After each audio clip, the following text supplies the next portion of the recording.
House Speaker Martin Romualdez na iproklama na bilang Leyte 1st District Representative.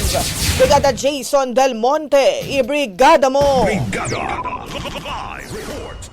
Naiproklama na ng Komisyon ng Eleksyon si House Speaker Martin Romualdez bilang muling kinatawan sa unang distrito ng Leyte. Ginawang proklamasyon kaninang bandalaw na ng hapon sa New Provincial Capitol Building, Palo, kung saan ginagawang canvassing sa buong probinsya. Bagamat walang katunggali si Romualdez, pinasalamatan nito ang 177,485 na bumoto sa kanya at sinabi nitong tuloy-tuloy ang kanyang pagbibigay ng magandang serbisyo sa kanyang distrito at iba pang kalapit na lugar. We shall continue with the good works and the service that you all deserve, following the mandate of our President Ferdinand R. Marcos Jr. Babangon tayo muli, masasama-sama tayo. Ang matanong naman si Romualdez kung ipagpapatuloy pa ba nito ang kanyang pagiging House Speaker sa 20th Congress. Ito ang kanyang sagot. Well, that's up to the, that's, alam mo naman sa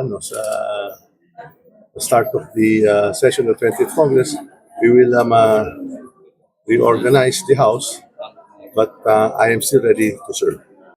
In the heart of changing lives, ako si Brigada Jason Del Monte ng 93.5 Brigada News FM Tacloban, The Music and News Authority. Ang bahaging ito ay hatid sa atin ng Mom's Love ES1 Capsule. Simulang tuparin ang pangarap ng iyong anak. And stunting now,